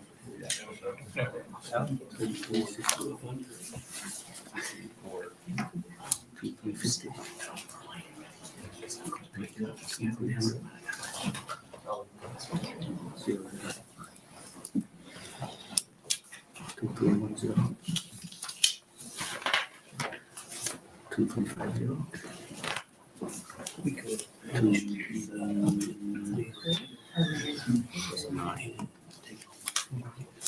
Three tranches, two conferences, two an office.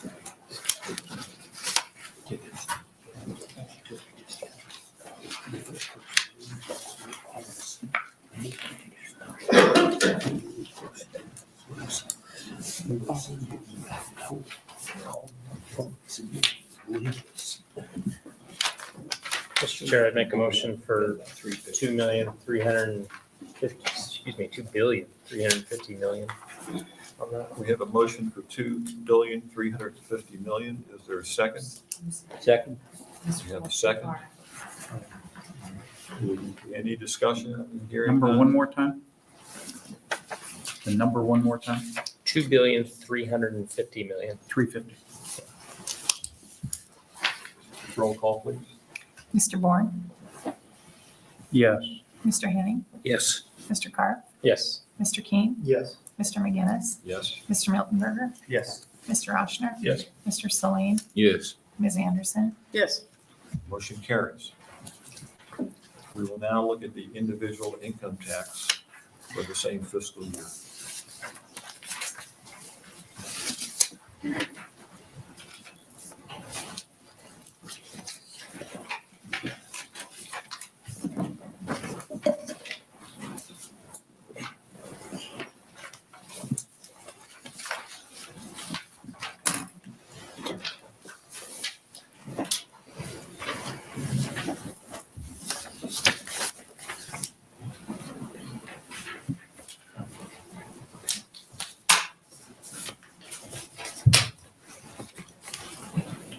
Three one zero zero.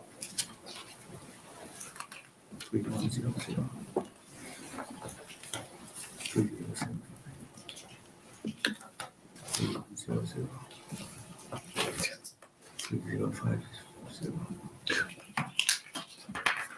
3050. 3020. 2. 9050.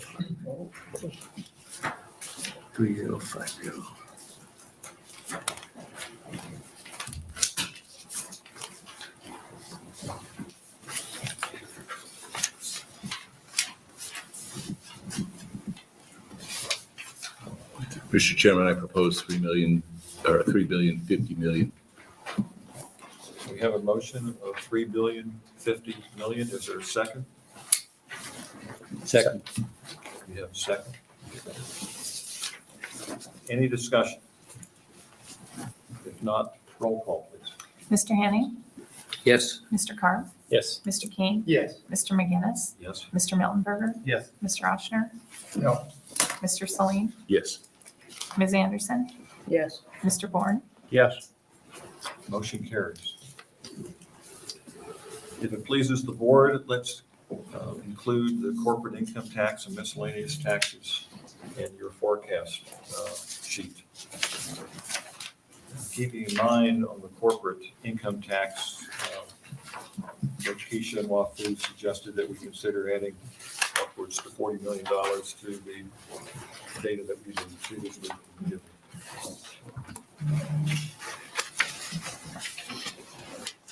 What was the average on this last one? The average of all is 645.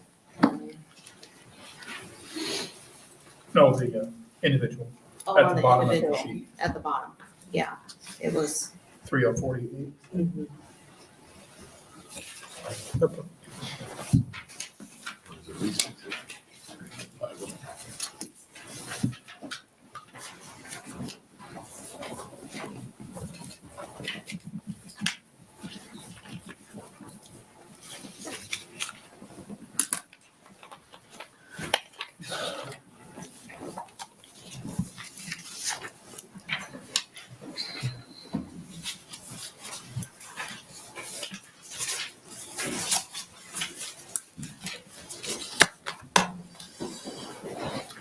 $695, $675, $700, $625, $645, $685, $700,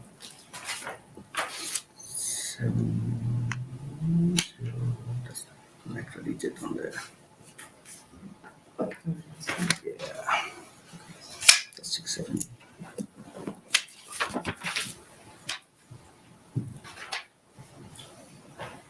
Listen.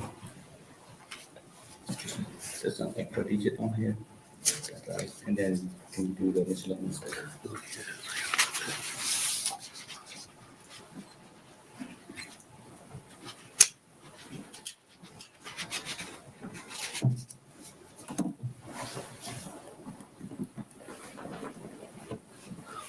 What else did you want on there? And then there's like 4 digit on here. That I don't know what that number is. That's good for corporate. Get him. Gotcha.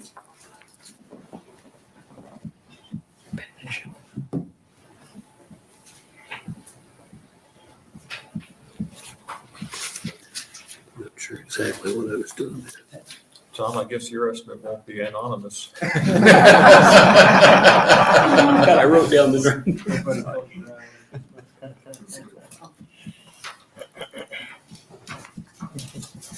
I wrote down the wrong. I'm sorry? Should have been 645. Oh, 645. Okay. This last two. 285. Oops. 280. 300. 285.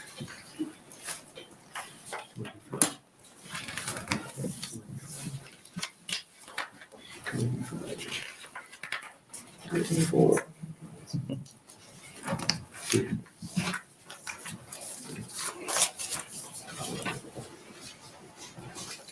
Okay, let's do corporate first. I'd move 675.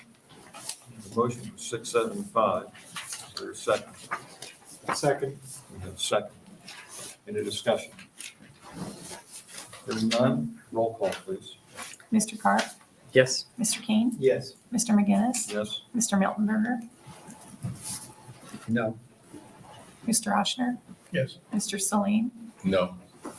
Ms. Anderson? No. Mr. Bourne? Yes. Mr. Henning? Yes. Motion carries 6-3, 675 million.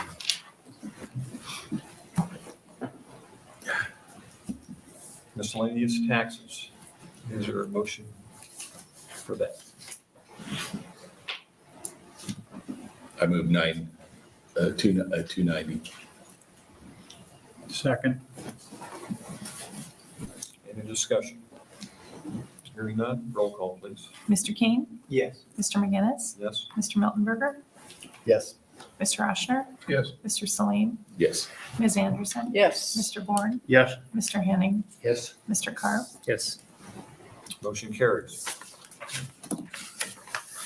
Now, what is the total for the entire fiscal year?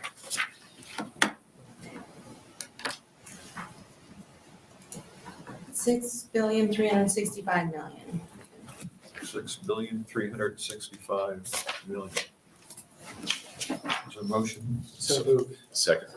Any discussion? Hearing none, roll call, please. Yes.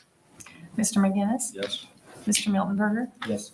Mr. Oshner? Yes. Mr. Celine? Yes. Ms. Anderson? Yes. Mr. Bourne? Yes. Mr. Henning? Yes. Mr. Carp? Yes. Mr. King? Yes. Motion carries. Thank you. Now, take out the lavender colored sheet, fiscal year 2023, 2024, start with sales and use tax.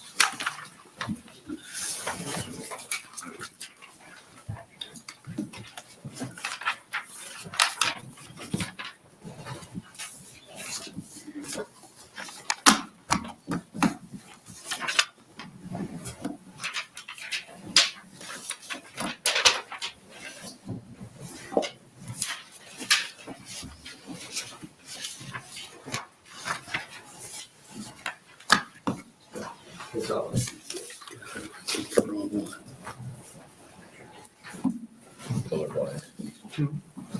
I get the wrong sheet. Yellow. 636. Partially colorblind. Get ready, you are. They're all-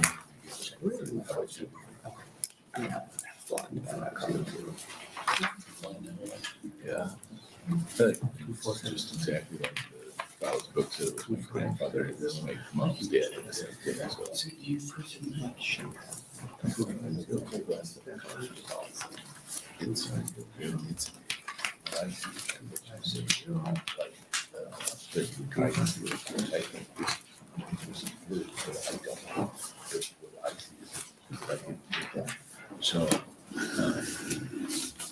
We have a high of 2.5 billion, a low of 2.45 billion, That was blue. and then mean average of 2,489. Mr. Chairman, 2,500,000,000. Second. Have a motion and second for 2,000,000,005. Roll call, please. Mr. Miltenberger? Yes. Mr. Oshner? Yes. Mr. Celine? Yes. Ms. Anderson? Yes. Mr. Bourne? Yes. Mr. Henning? Yes. Mr. Carp? Yes. Mr. King? No. Mr. McGinnis? Yes. Motion carries. Individual income tax.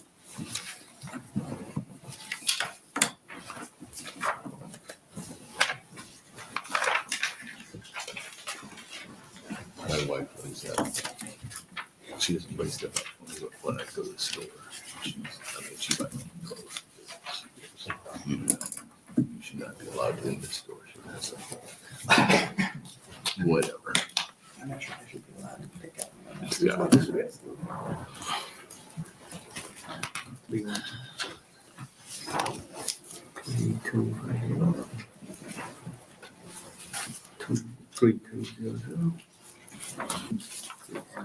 Need some range.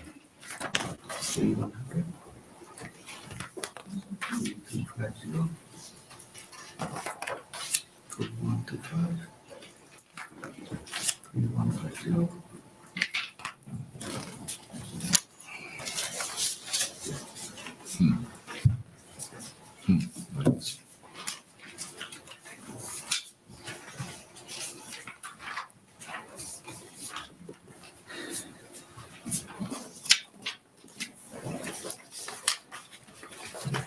we have the high of 3.25 billion, the low of 2.45. No. Mean average of, I'm sorry, I'm reading the wrong column, let's do that again. We have the high of 3.25, the low of 3,080,000,000, and the average of 3,150,000,000. I'll move 3.1 billion. Second. We have a motion and a second. Roll call, please. Mr. Oshner? No. Mr. Saline? No. Ms. Anderson? No. Mr. Bourne? Yes. Mr. Henning? No. Mr. Carp? Yes. Mr. King? Yes. Mr. McGinnis? Yes. Mr. Miltenberger? No. Motion does not carry. 5-4. Entertain another number. I'll move the average, 3.15. Second. We have a motion second for 3.15 billion. Roll call, please. Mr. Saline? Yes. Ms. Anderson? Yes. Mr. Bourne? Yes. Mr. Henning? Yes. Mr. Carp? Yes. Mr. King? Yes. Mr. McGinnis? Yes. Mr. Miltenberger? Yes. Mr. Oshner? Yes. Motion carries. Thank you. We will again, for the worksheet, include corporate income tax and do miscellaneous taxes at the same time.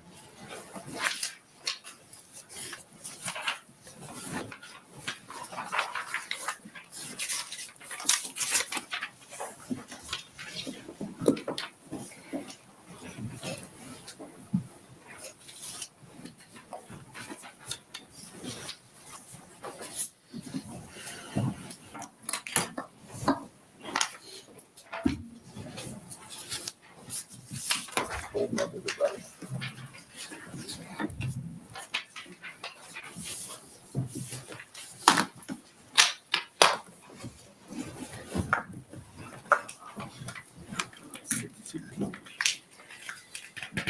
We should have a little scotch to next to this.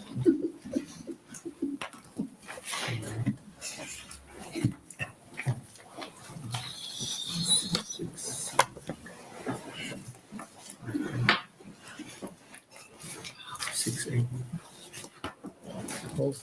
575. 600.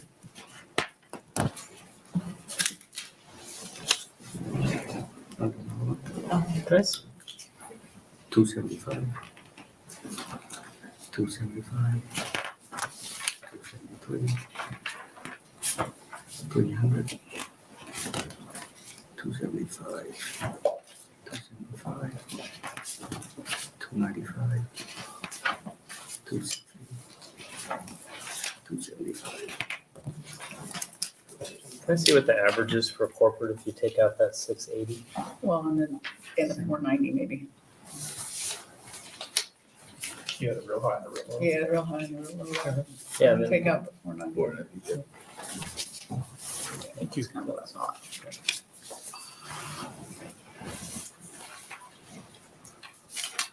So they actually cancel each other out.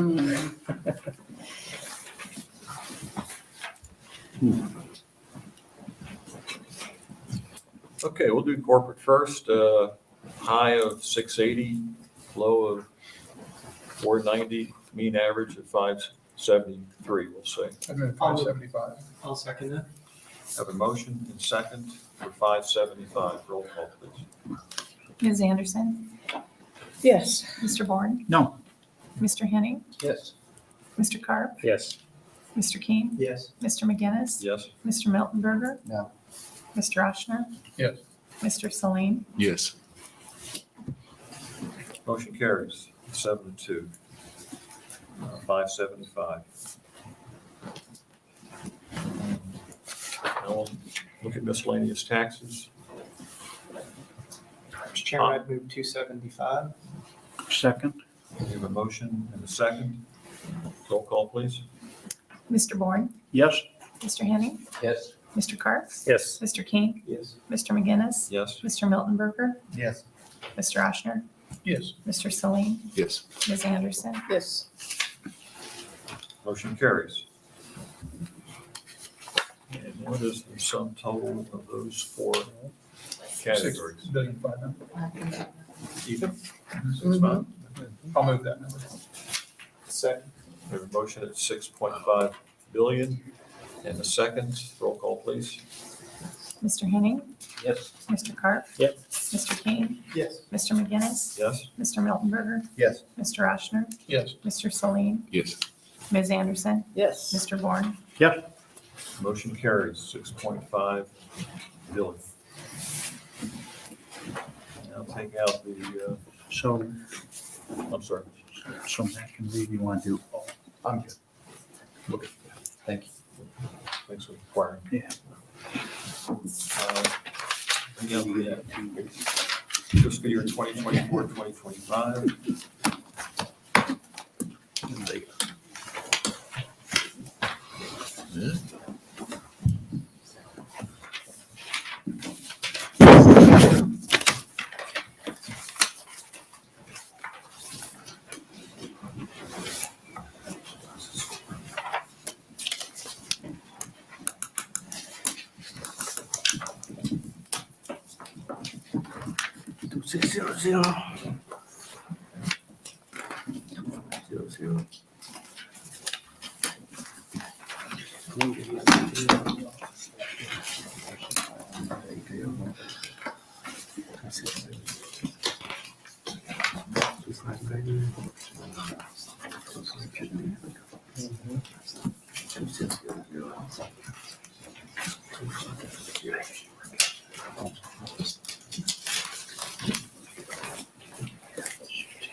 Okay, for sales use tax, we have high of 2.6 billion, Thank you.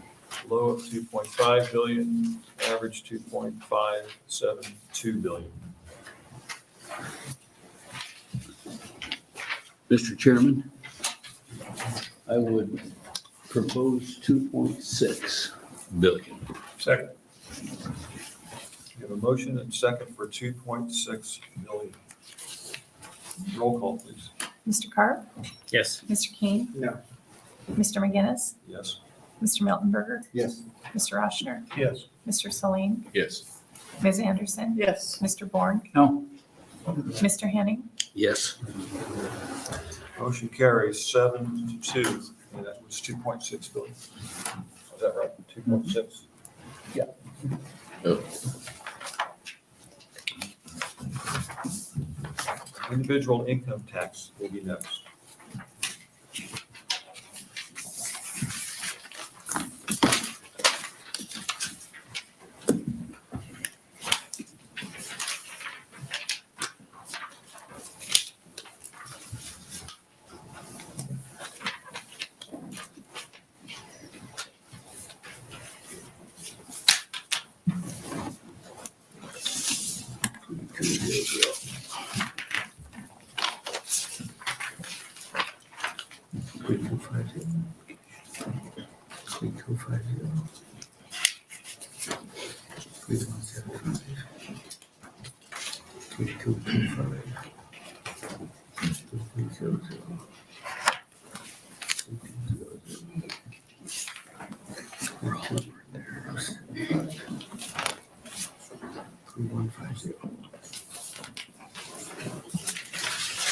We have a high of 3.3 billion, a low of 3.15 billion, mean average of 3.225 billion.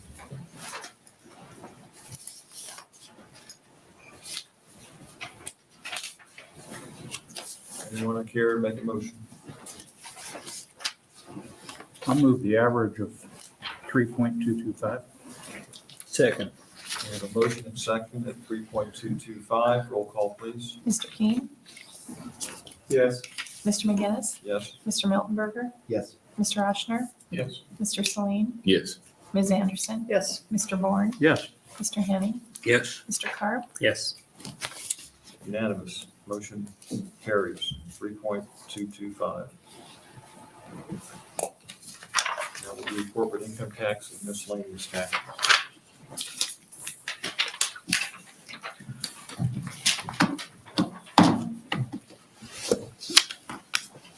Sorry.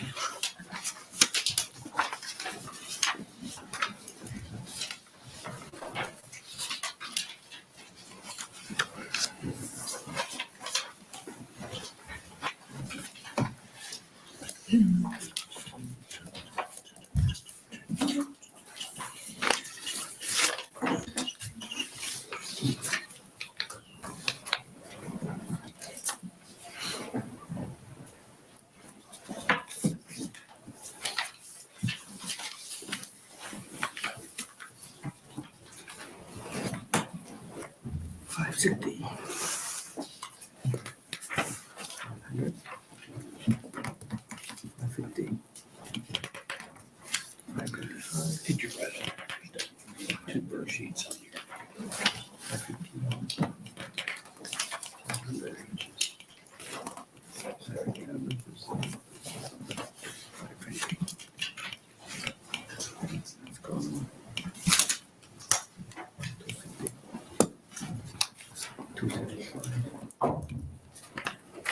While they're tallying miscellaneous, let's do corporate. The high is 560 million, the low is 500 million. The average is 500, we'll say 24 million. I move 525 million. Second. The motion second for 525 million for corporate. Roll call, please. Mr. McGinnis, Yes. Mr. Miltenberger, Yes. Mr. Oshner, Yes. Mr. Saline, Yes. Ms. Anderson, Yes. Mr. Bourne, Yes. Mr. Henning, Yes. Mr. Carp, Yes. Mr. King, Yes. It's unanimous, motion carries. I'm sorry, what was the number? 525 25. million. Miscellaneous taxes, high 300 million, low 230. Average, we'll say 255 million. I move 260. Second. We have a motion for 260. Is that correct? Yeah. 260, okay, in a second. Roll call, please. Mr. Miltenberger, Yes. Mr. Oshner, Yes. Mr. Saline, Yes. Ms. Anderson, Yes. Mr. Bourne, Yes. Mr. Henning, Yes. Mr. Carp, Yes. Mr. King, Yes. Mr. McGinnis, Yes. Motion carries unanimous. 260 million.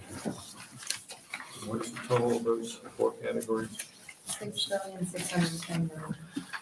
6,600,000,000 and how much? 10. 10. Okay, 6,610,000,000 for the four categories combined for that fiscal year. Is there a motion and second for that? So second. Roll call, please. Mr. Oshner, Yes. Mr. Saline, Yes. Ms. Anderson, Yes. Mr. Bourne.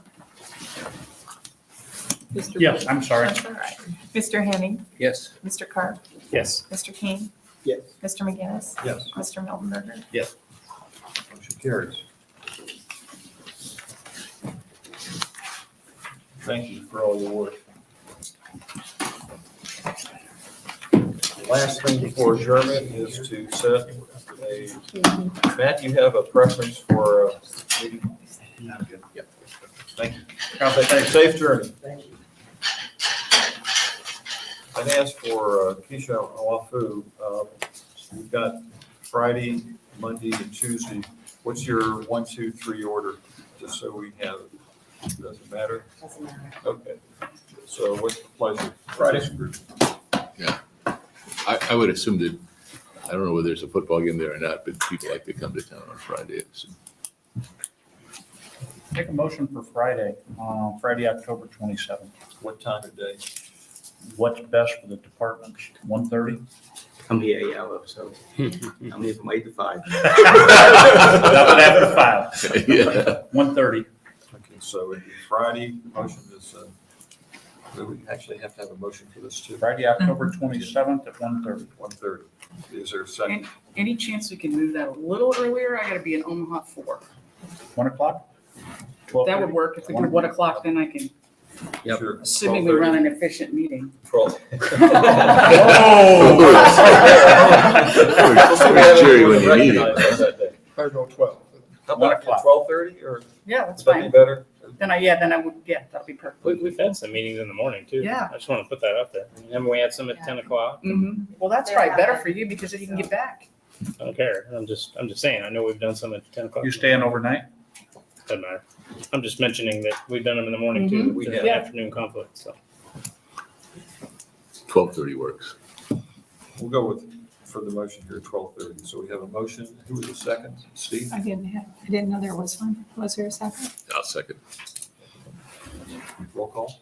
Mr. Sleen, Yes. Ms. Anderson, Yes. Mr. Bourne, Yes. Mr. Hanning, Yes. Mr. Clark, Yes. Mr. King, Yes. Mr. McGinnis, Yes. Mr. Oshner. Yes, we're doing.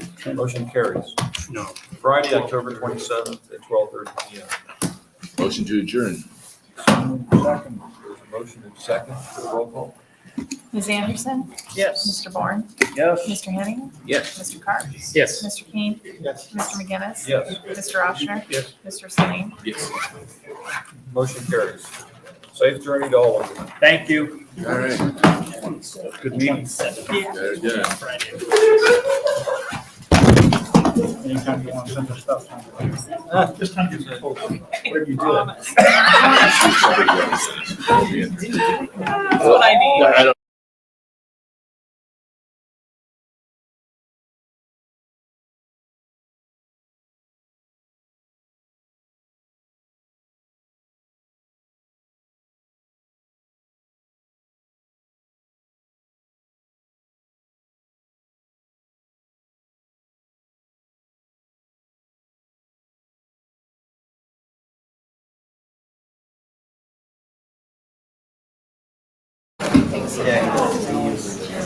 Okay, thank you. Mine are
Third drive on